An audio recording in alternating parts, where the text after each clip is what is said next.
Good morning, everybody. Welcome. Thank you for joining us. I'll share some opening comments and introduce the team that we've got joining us this morning. But I just wanted to note that we're certainly honored to be partnering with Gwekwaadziwin Miikan in support of their agency and the people that they provide services to. June, as all of us know now, is Canada's National Indigenous History Month. It's a month to celebrate. It's a month to honor all Indigenous peoples. It's also a month this year, of course, which I think requires some reflection and contemplation in the context of the recent and difficult and troubling news about the unmarked graves in Kamloops and in Saskatchewan. The graves that are found at those former residential schools really are a stark reminder, I think, to all Canadians that there was a period of darkness in our nation's history, one of forced assimilation that included many atrocities, which have had a traumatic multi-generational effect on Indigenous communities.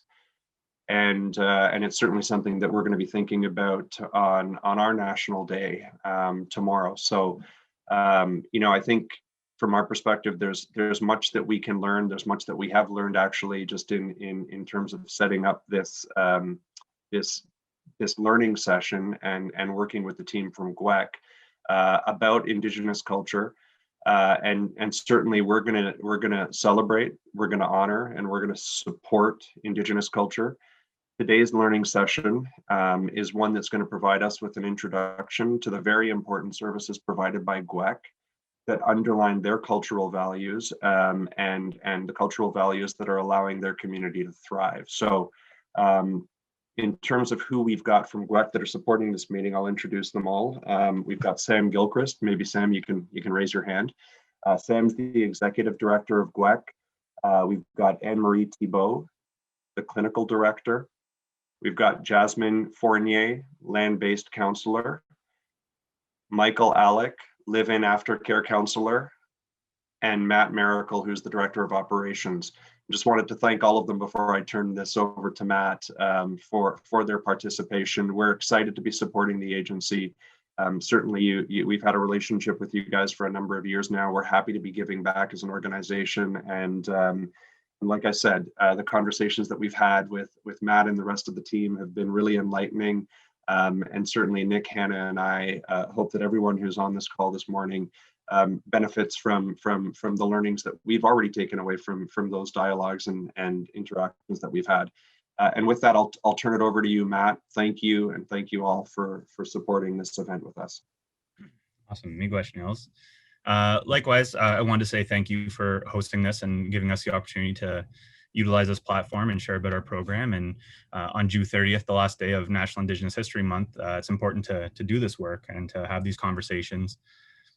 It was nice to sort of expand our partnership and our relationship beyond the technical aspect of the job and to start having some candid conversations about, the world about us and the different lenses that we bring to the table. I just want to remind everyone that with National Indigenous History Month, it goes beyond Canada. History didn't start at the point of contact. It starts well before that. There's a vibrant and beautiful culture with a very diverse population of First Nations Indigenous people on Turtle Island.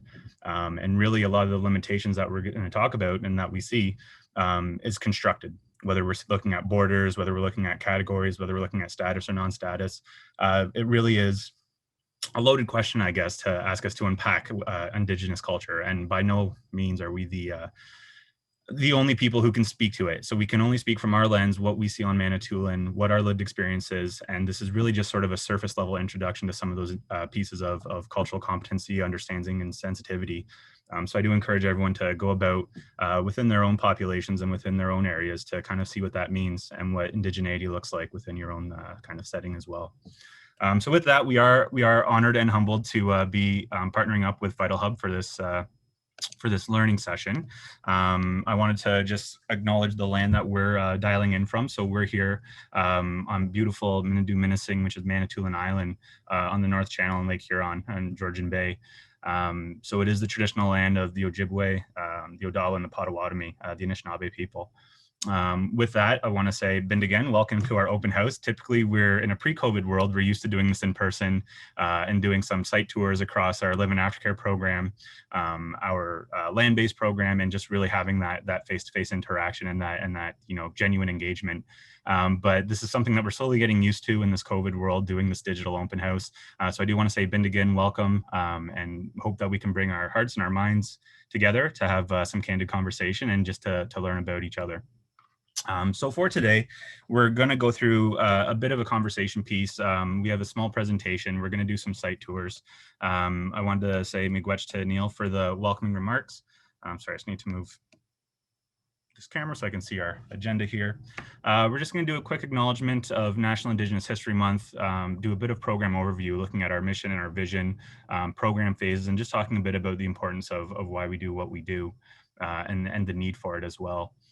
Followed by that, we're going to do some program tours. So we're going to take you via Ring Central to our land-based program with a couple of our land-based counselors, as well as we'll do a house tour with the Live in Aftercare with our Live in Aftercare counselor as well. We'll come back and we'll touch a bit about Indigenous-led programming and allyship. And then at the end, we'll just kind of have an opportunity, if there's any questions, to field those towards the end of the session as well. With that being said, Anne-Marie is monitoring the chat box or the Q&A field. So if you have any questions while we're speaking, feel free to put them in there and Anne-Marie will do her best to answer. And if it's something that can be shared, then we'll just take a break and we'll speak to it as needed. Okay. So with that, I want to say miigwech and we'll get on with this. So National Indigenous History Month. What is this? So as Niels spoke to quite eloquently, I couldn't have said it better myself. It is ultimately a time to learn about and honor Indigenous people's role in our shared history and in shaping Canada. A lot of times we hear that, what is Indigenous culture? What is Indigenous programming? There is no straight answer for that. Indigenous in the Canadian sense or in the North American sense is something that is vast. It is diverse. It is beautiful. It is changing from east to west coast, north to south. And you see variants not only across the nation, but within different territories, whether you're in different treaty territories, whether you're in a province. It looks fundamentally different from the Mi'kmaq to Salish coast and everything in between. So when we're talking about Canada's Indigenous people, we're looking at First Nations people, Inuit, and Métis. So those are sort of your distinct demographics within the population of quote unquote Indigenous people. And we could spend a whole day unpacking what that means at every level. But with First Nations, which is what we're going to be primarily talking about today, you see a difference between status and non-status. Now, this is something that was legislated by government on whether an individual has a status number or not. But just because an individual does not have a status card does not mean they cannot identify as a First Nations or have association with a particular band within their area. So if we're breaking that down to be even closer to what we have here in Ontario, when we're looking at some of the populations in Ontario, Ontario has the largest population of First Nations people in Canada, with almost a quarter of the Indigenous population. So that's 374,395 people, give or take, maybe 396. I haven't registered my youngest daughter yet. Within Ontario. With the Inuit population is 1% of the Indigenous population, and the Métis population is significantly bigger. So it's important to recognize these numbers, because when we start looking at the programming that we're doing, you need to understand this isn't just for a couple of people on the reserve. This is a program and recognition for people across Ontario, for hundreds of thousands of people that have all been impacted by legislative intergenerational traumas and different socioeconomic realities that we see within the First Nations world. So a couple points I wanted to touch on is that, one, it is the fastest growing demographic in Canada. So we've seen an increase by 54% from 2006 to 2016. When I first started doing Indigenous cultural programming, we were about 3.5% of the national population. Today, we're 4.9% of the national population. So you can see the rapid growth. With that, at the bottom point here, you can see the average age of the Indigenous population is 33.6 years old, compared to 40.7 years old for non-Indigenous counterparts. So not only is it the fastest growing, but through natural growth and self-identification and sort of the ability for people to be a part of the census and being able to register and do those types of things, which weren't always available for individuals. It is quite a young population. So of that population, 78% of First Nations communities in Ontario are in Northern Ontario, and 77% of First Nations people live off reserve. So just to kind of frame that, when we look at access to services and why it's important, we have a huge bulk of our population that live in urban communities, be it Toronto, Sudbury, North Bay, Thunder Bay, whatever have you. A number of individuals are going there for a number of reasons. It could be for access to services, it could be for education, it could be for employment. The reality is the bulk of these sort of socioeconomic benefits do happen in urban developed areas. So with that, you start to see a few things, that we have a young population that isn't necessarily accessing services, particularly when you're looking at on reserve. And so with 78% of First Nations being in Northern Ontario and a bulk of services being in Southern Ontario, you can see already that there's challenges with accessing services for the First Nations population. And you can see this, I'm not going to hop into this too much, but you see these disproportionate rates through a lot of different sort of domains, be it law and justice, be it health, be it mental health. You could really do, like I said, a full day session on any one of these domains in particular to really understand what the disproportionate effect of the First Nations population is within each respective domain. So with that too, this is kind of where Gwekwaadziwin comes in. So Gwekwaadziwin Miikan is a 3-phase youth mental health and addictions program that runs off of Manitoulin Island. And it really is looking to access or fill in a service gap that was identified locally up here. So we're about an hour and a half from the nearest urban community, being Sudbury. And with that, any sort of access to services requires an hour and a half drive. Now, not everyone has access. We don't have public transportation readily available. Not everyone has vehicles, and there's a number of other contributing variables into contributing to that lack of access to these services. So as a result, the chiefs and some of the local health advisors here started to brainstorm and think about what is a way that we could be innovative, get back to Indigenous-led programming to address this service gap on Manitoulin. So from that, the idea came to have a land-based treatment. So thus the birth of Gwekwaadziwin Miikan. Gwekwaadziwin is one of the 7 grandfather teachings. It means honesty, and when paired with Gwekwaadziwin Miikan, it means living the right way. So this program has been up and running for 3 years. We're currently in our 3rd year of running cohorts, and the program has evolved significantly within those 3 years. But since the beginning, we've been guided by this mission. So our mission statement here at Gwekwaadziwin Miikan is to serve our youth and their families and guide them to living the right way by integrating the wisdom of our traditional knowledge keepers, providing a program from stabilization through reintegration into the community, and addressing the individual needs of our participants. So whether you're looking at this through a Western model, like clinical care, or a traditional model, this program is a two-eyed seeing approach in that it can incorporate sort of the best practices of both worlds to meet participants with where they are in the spectrum of care. The vision for Gwekwaadziwin is ultimately leading towards a healthy and prosperous Anishinaabe communities with youth oriented to living the right way by sharing knowledge and best practices so that Indigenous communities can become healthy and prosperous. Again, this is a loaded statement because when we look at Indigenous communities, it can mean a lot of different things at a lot of different levels. Ultimately, what we're trying to do is create a community of supported living, growth, and experience, and reconnecting individuals with living the right way through experiential land-based learning. So how do we do that? We have 3 phases of our program. The first phase is a 90-day land-based treatment program.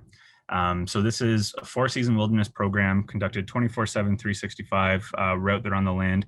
As our executive director Sam likes to say, it's an outdoors program and not a sunshine program. So whatever it is, we're out there, and our wonderful staff are running the program. We started off with 10 beds for age 19 to 30. So with Gwekwaadziwin Miikan, the 7 Grandfathers program in particular, which is this program that we're talking about today, we are initially funded for funding beds, providing 10 beds for Indigenous youth 19 to 30. Now, it isn't exclusive to Indigenous youth. Our catchment area is Ontario, so anyone with an OHIP card number is able to attend, and it is a fully funded program. What we noticed as we were doing this is we started to see a lot of people on the waiting list and referrals that were happening outside of our demographic from 19 to 30. So with that, this year, we were actually greenlit for expansion in our program, adding 5 beds to our wilderness program for those 30 plus. Wait lists for our 15 beds at any given time can range from 75 to over 100 people. So as you can see, there is certainly a variance in the amount of people that are trying to access services and what are available.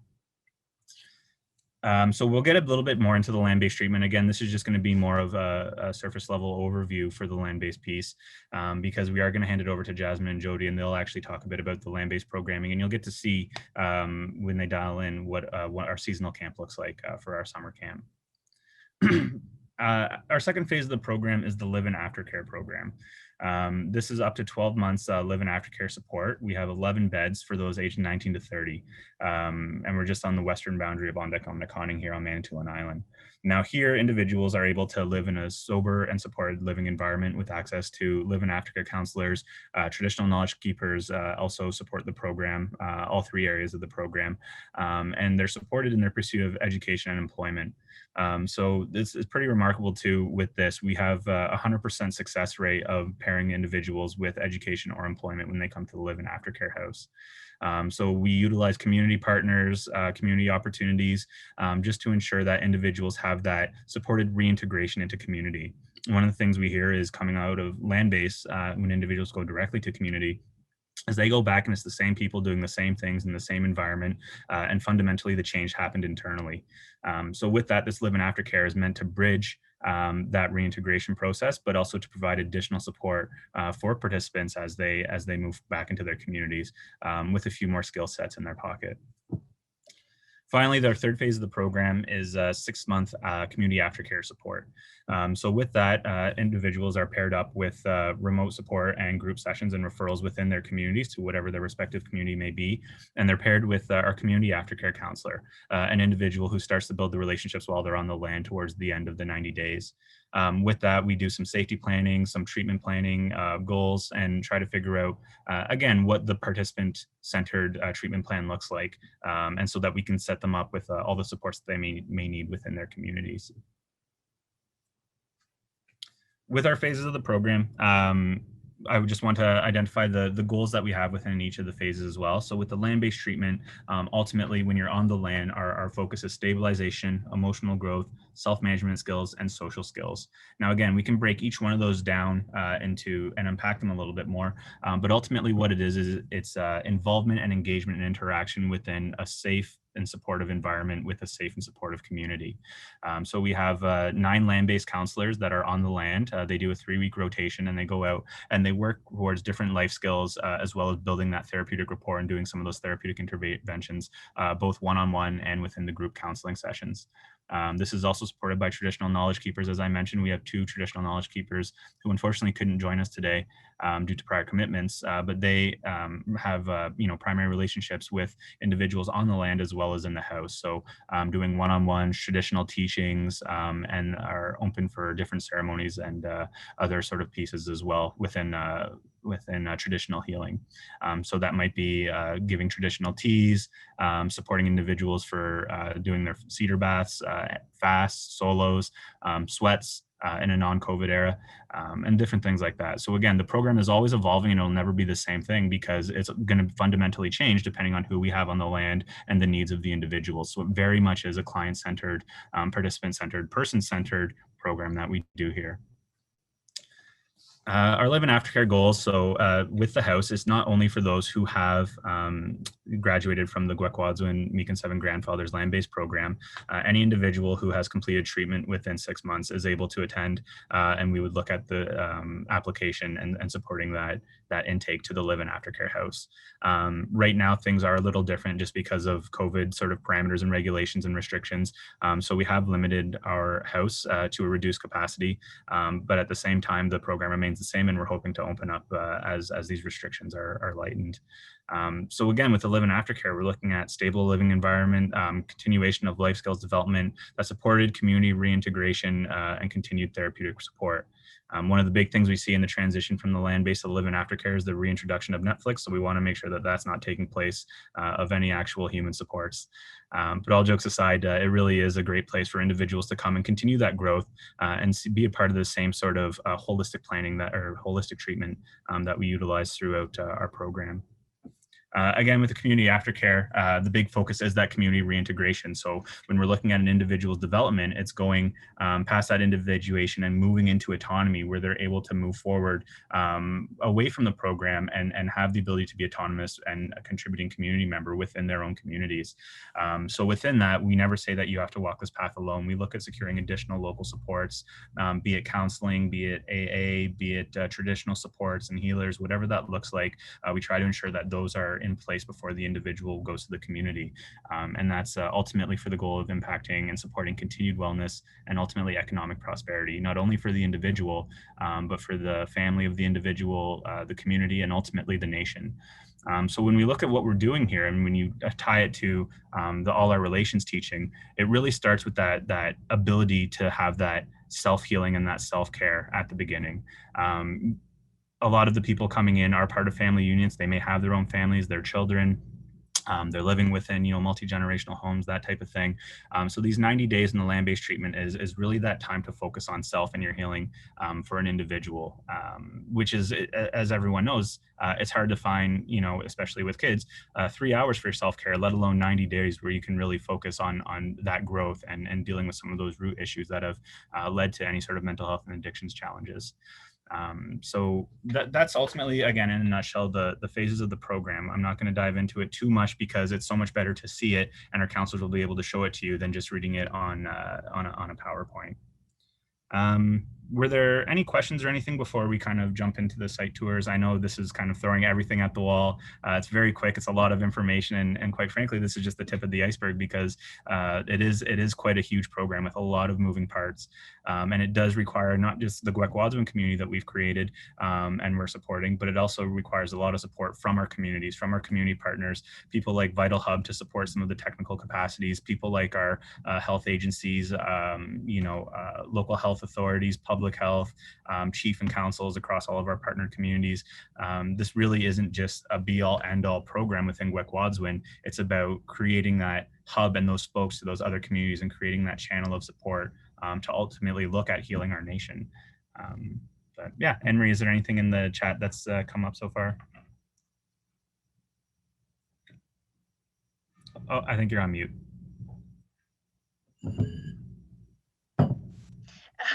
Nothing so far. So I think that we are, here, we just had somebody ask a question now. So can you confirm again how many beds are available for applicants 30 plus? So what I can tell you is that we are in a pilot project phase right now up till March of this year, and we are able to take 5 people for each cohort.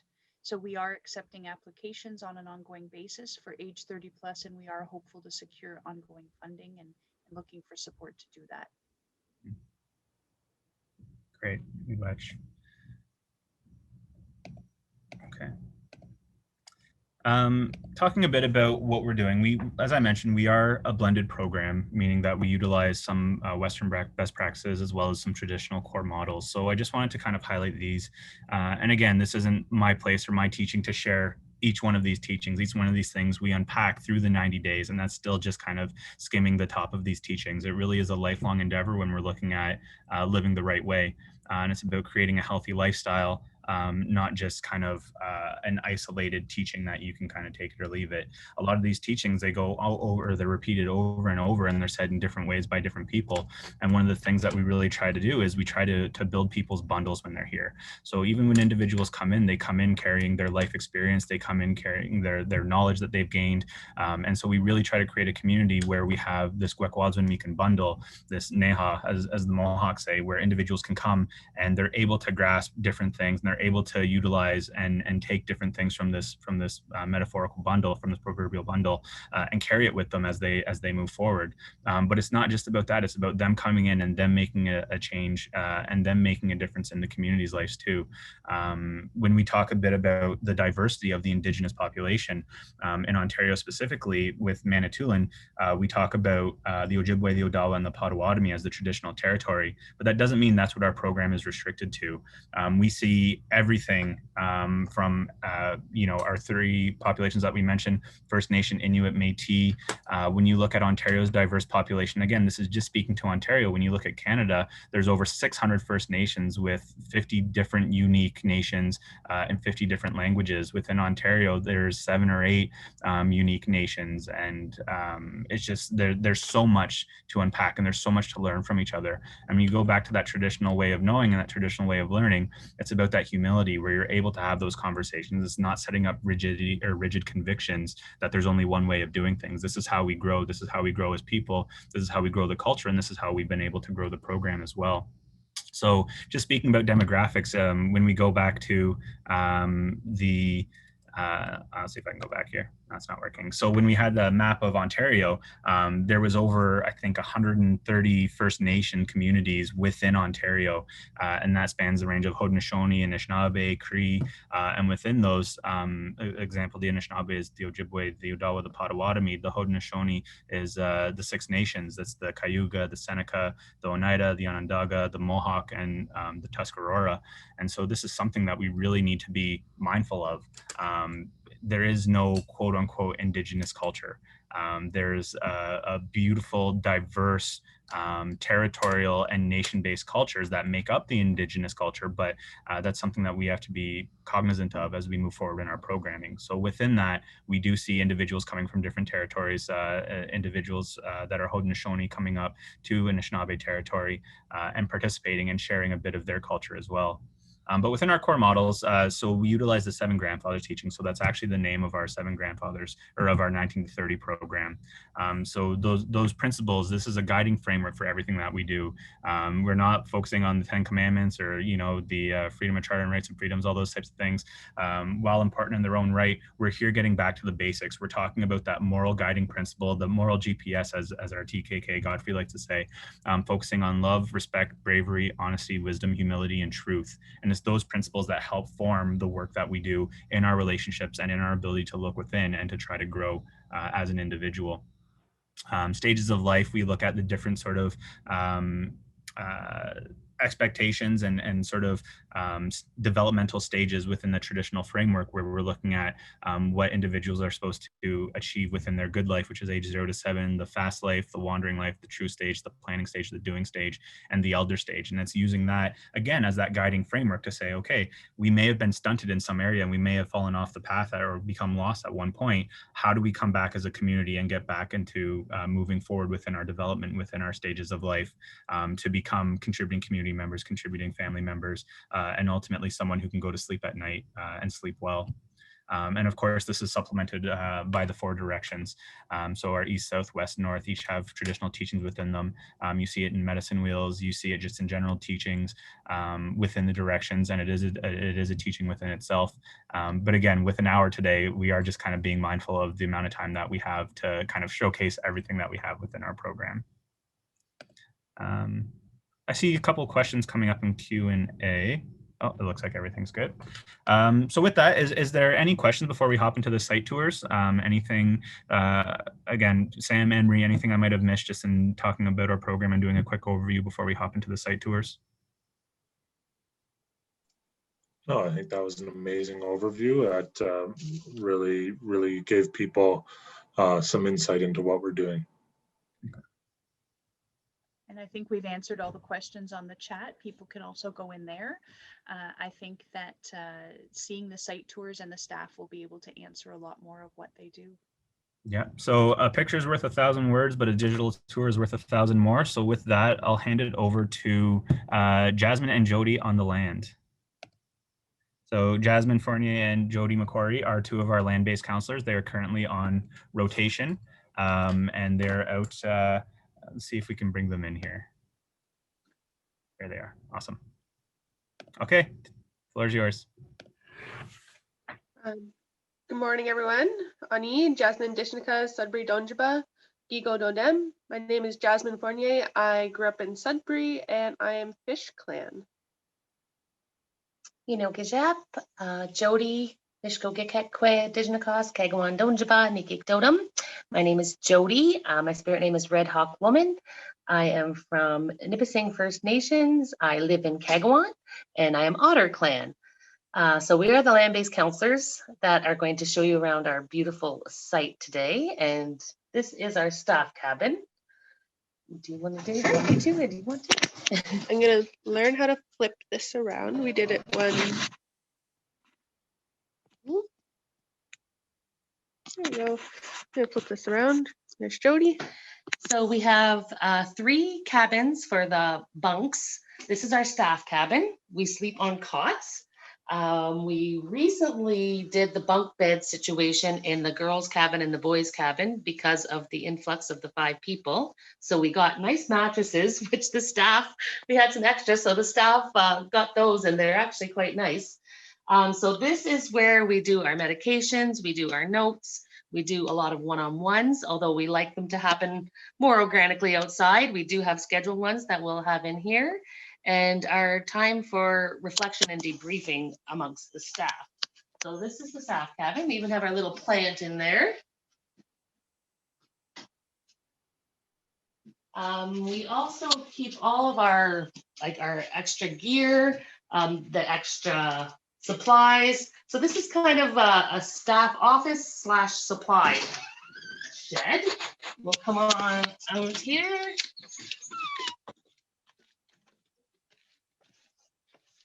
So we are going to go, and it sounds funny, but a lot of people say, what do you do for the bathroom? So I'm going to show you the outhouse because it's really pretty. So we have 2 outhouses. We have a girls' outhouse and a boys' outhouse that seems to work quite well. This is the girls' cabin. We have a lot of trails going all over the land here, which people utilize daily for their alone time, to just go for a walk and read. We have a couple that jog the trails for their exercise routine.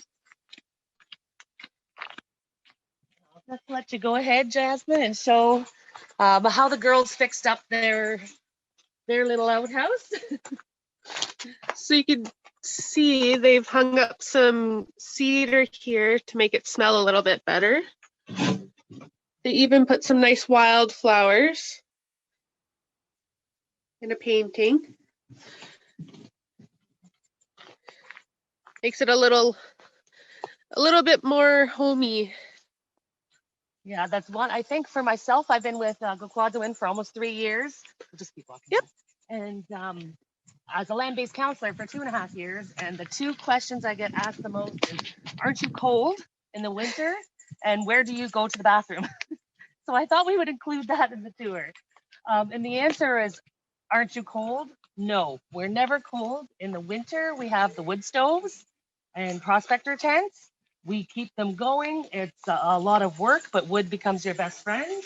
And we're always nice and cozy. We have good gear. My famous saying is, you're only cold if you're standing still, which we rarely are. If we are sitting still, we are in one of the prospector tents with the stoves, so we're always warm. During the day when we're out on treks and stuff, your body generates enough heat. I personally am never cold when I'm out on the land. This is the boys' cabin here. And so the new bunk beds are actually working quite well, and it gives a lot of space. There's some spare wood and stuff around that some of our very talented participants have made their own little shelves and their little side tables. Little shoe racks is our newest addition. We have our arbor here where our sacred fire is going. We do not keep a sacred fire going 24 hours, but we do keep it lit from the time we wake up to the time we go to bed. We do our circles under the arbor, which we do sharing circles twice a day, once in the morning, once in the evening, every day. And for me personally, I believe that's where a lot of good communication comes out, a lot of good sharing. It is a great therapy source, even though they don't really realize it's therapy.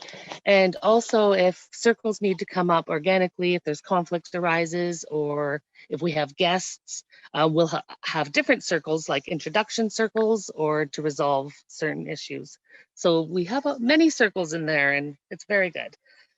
We have a few gardens. This is one of them. where they have planted, and this rain that seems to have been nonstop for a few days, but was badly needed, already perked everything up since being here. I don't know if anybody knew this, but it's a fun fact that the beet leaves look like little hearts. Get closer for you. I see hearts and everything, so I like to point those out to people so they can begin to see hearts and everything. If you look hard enough, there's love everywhere. This is our kitchen. So we have our little cook shack where the participants take turns. They have a chore chart. Everybody takes turns doing the cooking and the dishes. We're lucky to have this overhang, which we use quite a bit. We eat under here. We will play games under here, just sit and chat. It's really great. I think we'll show right in the kitchen because the first year that we came here, this is our second site that we had. We had these given to us and they were empty. And we had a participant from Six Nations who was very handy, and he built us so much stuff in here. And so I like to credit him all the time. He made the shelves, he made the island, he made the bin, or the tables. So this is our cook shack where we get such amazing meals. It's actually one of my favorite things to see when the participants prepare a meal and the pride that they get when everybody is enjoying their food. They just beam. And some of them didn't know how to cook or weren't really taught how to cook. Some of them are amazing cooks, and the way they work together is just a perfect example of how the daily things that we do out here is therapy and lessons and teachings, and they don't even realize that's what it is. It's just a matter of simply making supper, but there's so much that happens while they're making supper that it's an honor to witness. I guess we'll go down by the lake. We'll end up back up here. Okay. So we have this beautiful, beautiful land, the North Channel, which is incredible. And a little personal side note, it's always been my piece of heaven. So to be able to work out here, I feel like the luckiest woman in the world when I get to come out here and work and do what I do best in one of my favorite places in the universe. So we have all of this water. This is a bay that is kind of sheltered a little bit more. So the participants are allowed to go in this bay and fish, which they've caught in quite a few fish. We can see them, we can hear them. So that's the limit. They stay in that little bay where it's safe and secure. We have some more gardens over here, which are coming along nicely. A couple of the participants take pride in watering them daily too, which I always like to see because you can tell they're so happy to do so. The shoreline the water's gone down, so there's a lot of shoreline this year, which is nice. We just go for walks, and a few participants have found eagle feathers over there, which is an extreme honor and privilege to find. There's all our canoes ready to go. The one that's flipped is probably our fishermen. We have a couple that are always wanting to go out. This is our fire where we can burn our paper products and cook. Because the sacred fire, we do not throw garbage into the sacred fire and we do not cook over it. So that we have the two very separate fires and we utilize them both. We'll keep going this way. Under these tarps are our beautiful 30-foot canoes that we have made the past couple of years. We are working on a third, which we will show you. I think we should have probably took the tarps off prior so we can get a good look at them. There's a snake that just went into the bush there. We have lots of snakes, lots of frogs, lots of turtles, lots of rabbits. Oh, this is the little one.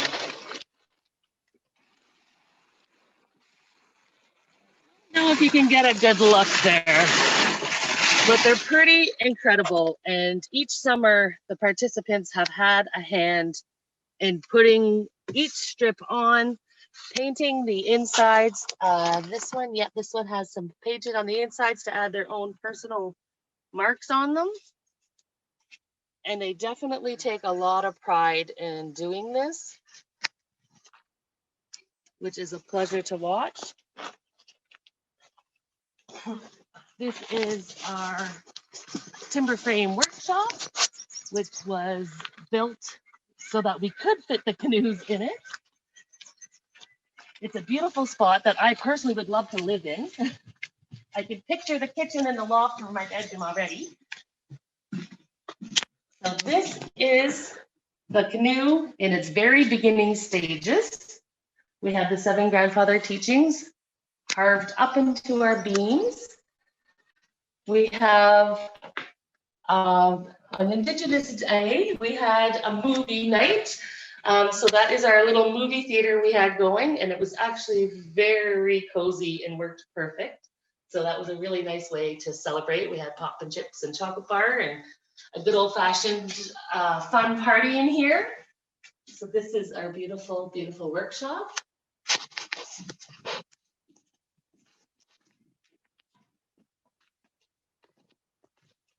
And then with the trails, so I said there's many trails. We have the 2 trails out here. One that leads along the water, and it leads to a place that we call the sunset spot. And we actually named it the Sensational Sunset Sensation because you can see the sunset and it's incredible to witness. It's a very powerful place to have circle. It is a powerful place to go and have a one-on-one, just sit and talk. It's got some magic to it. So we go there often.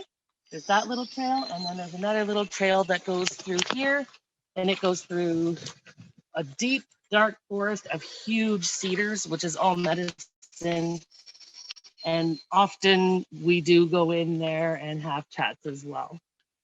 So that's pretty much the lay of the land, so to speak, in this little area, although we do canoe out and utilize as much of this beautiful area that we can. And I think that's the tour. That's great. Miigwech, Jody, Miigwech, Jasmine. I think you touched on a fundamental part there that no matter what we're doing, even if it is, cooking, a little bit of conservation, canoe building, whatever it is, there's a teachable moment in everything. And what we try to do is really plant the seeds for individuals to water them as they move forward as well. This is just one camp. So we have 4 different sites depending on the season.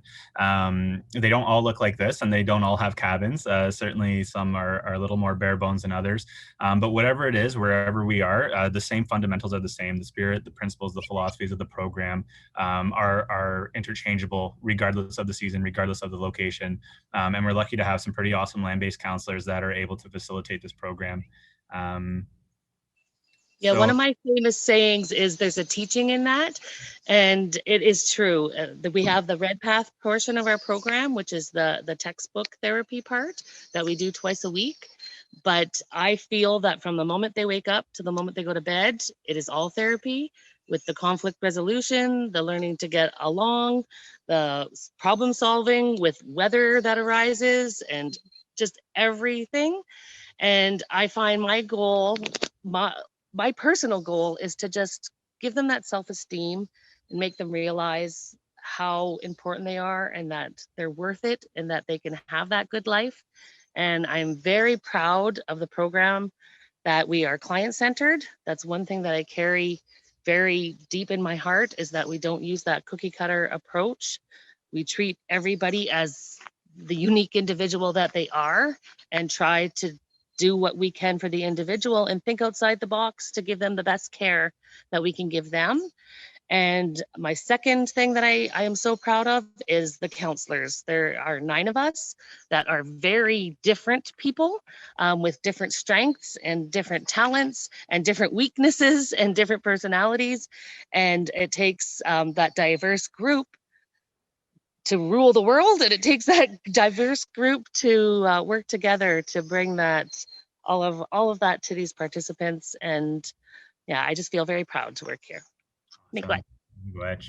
Yeah, so you can see when we started, that was just bare ground, but it's amazing what you can do with a community when you all buy in to a philosophy and the essence of healing. For the significance behind the sacred fire, so the sacred fire, I just see that question coming up in the chat. Diane Marie answered it. So has many teachings that are provided verbally and passed down from our elders. There's specific protocols for sacred fire, but it has a strong spiritual connection to our ancestors and the creator. So yeah, to sum it up in 2021 language, it's your hotline to the creator. Anything that goes in there is considered to be directly transferred into creator's world through the smoke that comes from a sacred fire. So it's not a place that you're putting in garbage. It's not a place that you're, doing anything. It's not a campfire. It's a place for us to recognize as a sacred entity. And it's a place where you can make offering, thoughts, and prayers. So that is we are very considerate when we do create a distinction between the two fires. Awesome. Miigwech, Jasmine, Miigwech, Jody. I'm just going to be a little mindful of time here. So if there's any questions, throw them into the chat. Otherwise, we're going to pass it along to Michael to do a quick tour of the live-in aftercare residence. Miigwech, Matt. Miigwech, Jody, and Jasmine. So, Ani, bonjour, everyone. My name is Michael Alick. I'm the live-in counselor here at the house. I was sitting inside the house. I'm going to go outside and kind of flip the camera around so we can go from the outside in. And I'm just going to figure out how to flip that camera here. Just give me a moment. So there. This is kind of our parking lot and garage and storage. And this is kind of the front entrance. And I will go in, give kind of a tour. So after the 90 days, and they did outline that you didn't have to actually go through Gwekwaadziwin's land-based stuff to come into the aftercare. But after the 90 days, they can transition into this house. So this is the entrance. In the entrance, we have some laundry facilities where the house and the on-the-land laundry comes to get done. Right now, this is the female's washroom, and I will go into the big room. So this is the big room. This is where the participants can come and relax. This is also where we do a lot of times the Red Path continues in the house. So I do Red Path aftercare here twice a week. And this is where this will take place. This is also where they can sit, watch movies, and relax. And I will go upstairs now. So I'm going to go, there's one room that's vacant right now that I will showcase. So, and it is the Makwa room. So it's the bear room. And it'll give everybody kind of an idea. So there's a bed, some storage for clothes, and it's a nice cozy little area. So this is, while they're here, we're kind of continuing on with what they were building on the land. So it's furthering some life skills, still with conflict resolution sometimes, and just gaining some skills of transitioning out of this house. So this right here is the traditional knowledge keeper room. And I'm going to highlight, we have the 7 grandfathers up here again. So I'll kind of highlight that. I'm being mindful. I'm not going to show the whole room because we do have some medicine hanging in here right now. And due to some protocol, I can't show that right now. So I'll go upstairs. So the upstairs right now is where we have some of the guys staying. So we have a guy's washroom, and there's 3 bedrooms up here. And I won't go into them because they're kind of occupied right now. And it's not that it's always guys upstairs and the females downstairs. It's just the way it kind of worked out this time. So right now we're going into the kitchen. So they do have a full kitchen to make their meals. And a lot of times they'll make them individually, and sometimes they actually get together and work on meals together. And there's a patio to the outside, and we do have some gardens out there. If I have time, I'll go out there and have a look. We have a message board where sometimes the participants or I will leave some, just some sayings for them and just some information that they may need. And we have a dining room where they sit. Sometimes this is where our one-on-ones happen organically. And this is where they eat, they hang out, play games. And then this is where the female participants are at this point in time. So that's pretty much the house in a nutshell. I'm being mindful of the time too. I don't know if anybody has any questions or comments. I can go outside. Sorry, Henry, I didn't hear that.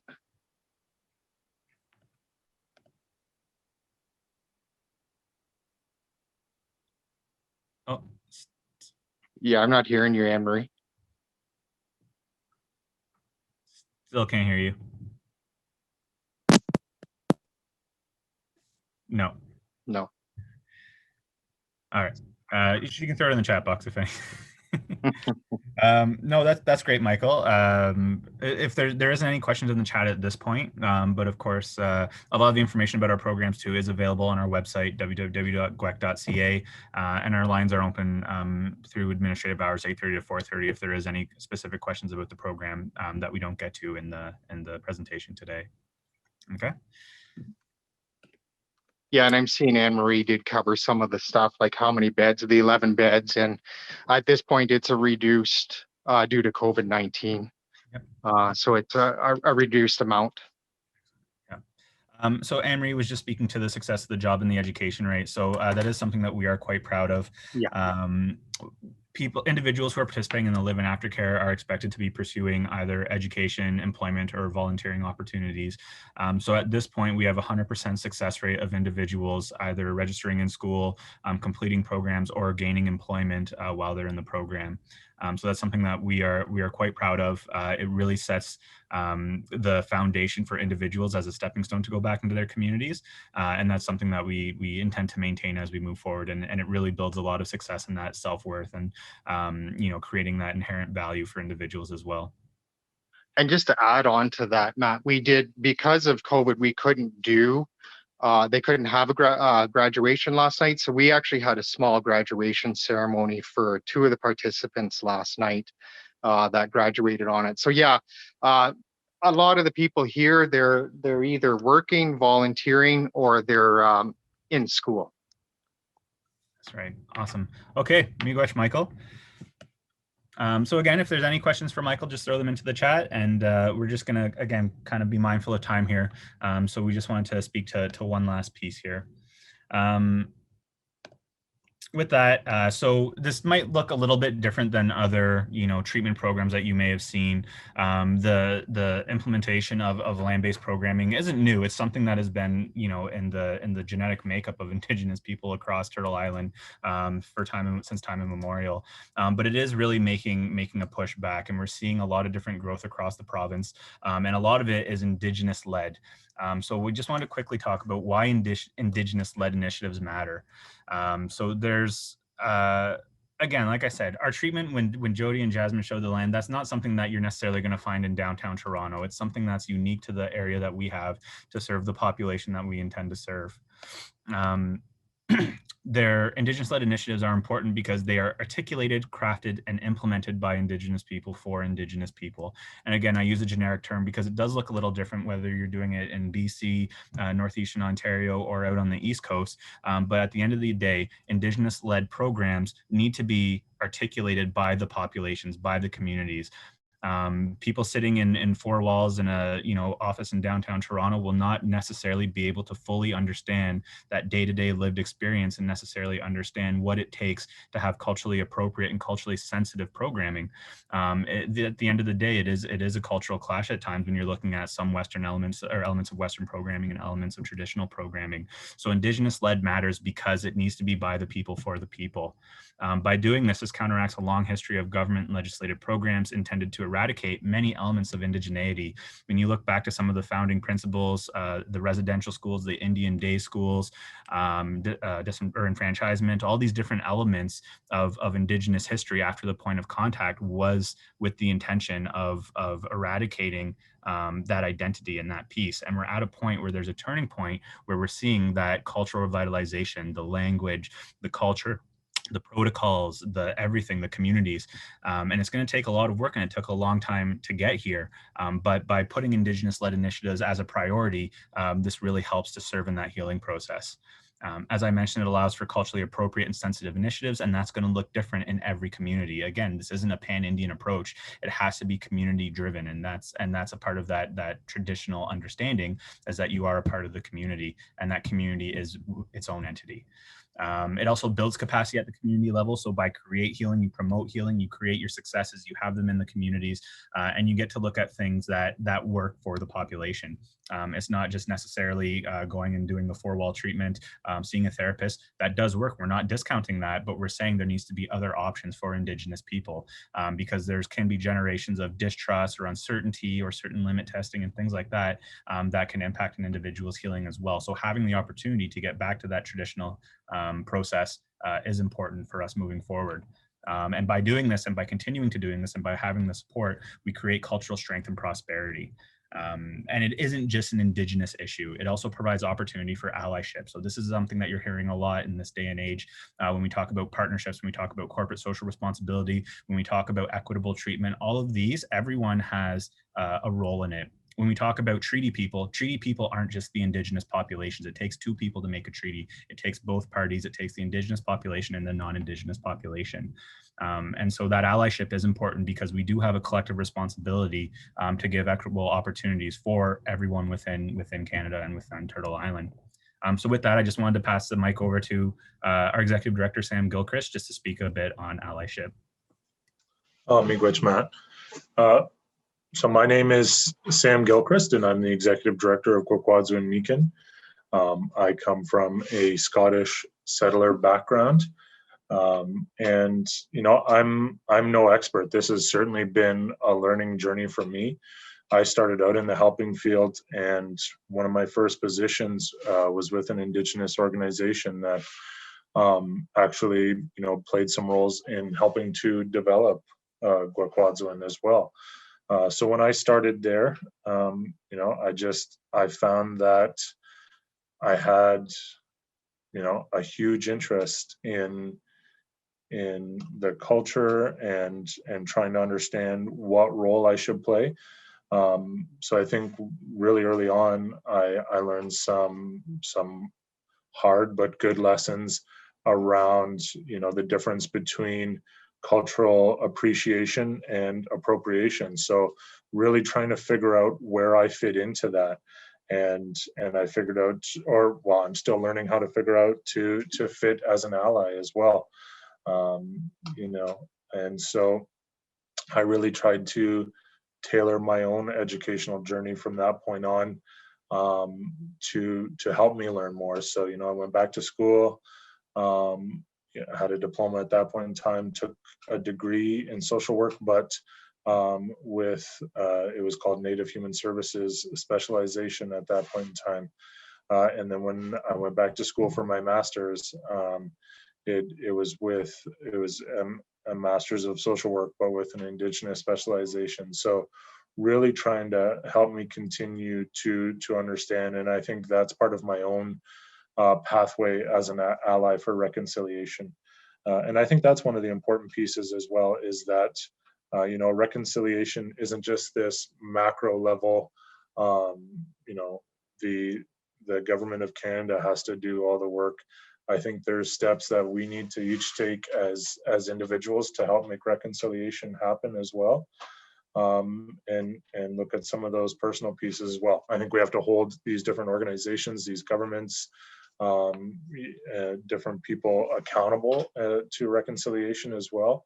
But there's definitely things that we can do at a personal level, whether it's, reading books that reflect on the residential school experience, you know, supporting Indigenous nonprofits, emerging artists and musicians, watching films and documentaries, attending cultural events and teachings. But I think one of the big pieces for me personally has been teaching my family, children, and peers what little I know about Indigenous history and encouraging them to find out for themselves and involve themselves as well. So those are some of the pieces that I've done to figure out where I fit, and then you know, the work that I honestly feel so honored to do alongside these amazing folks as well is another piece of it as well. Miigwech. Miigwech.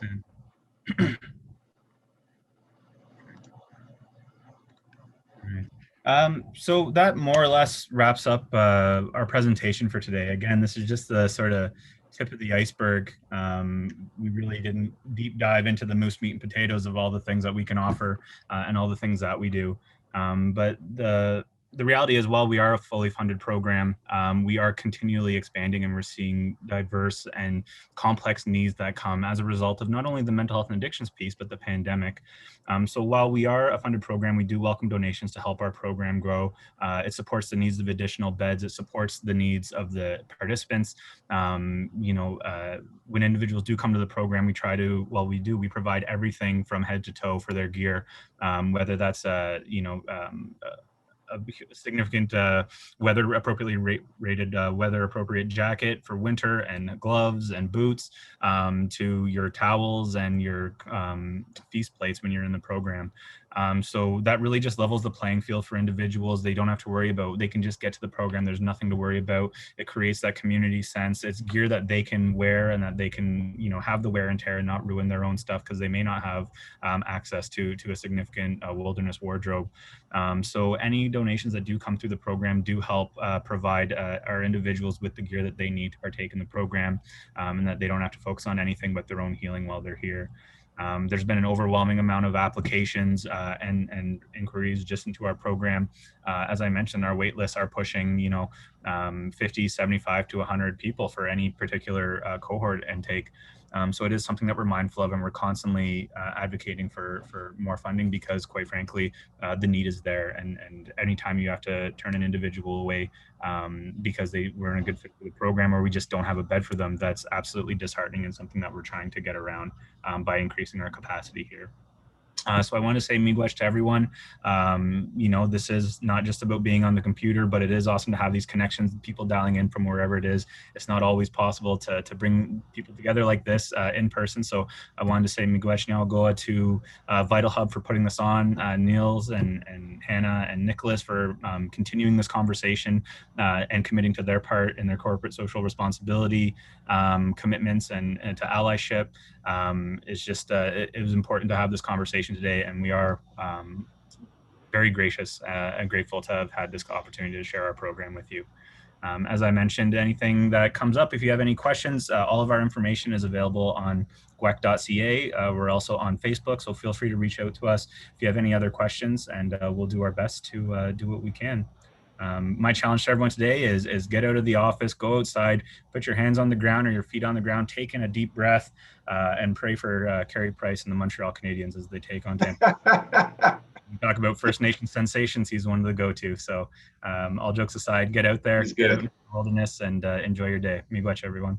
And I just wanted to say thank you all for investing your time to spend with our team today. Certainly, I feel like, and I think everyone who's participated today feels like this has been a blessing to us. So really, really appreciated. Jody, Jasmine, that was absolutely inspiring. That was so fantastic to see. Thank you all so much for doing that. But Michael, Sam, Anne-Marie, Matt, we couldn't be more appreciative of this. We're fortunate to have had this intimate opportunity to learn from you. And certainly, as Sam noted, I think for us, this is a way for us to get closer to our understanding of Indigenous culture, and you know, we're fully supportive of the importance of the community and the culture. And let's hope that the news starts to improve. Okay. Be well, everybody. Thank you all. Miigwech.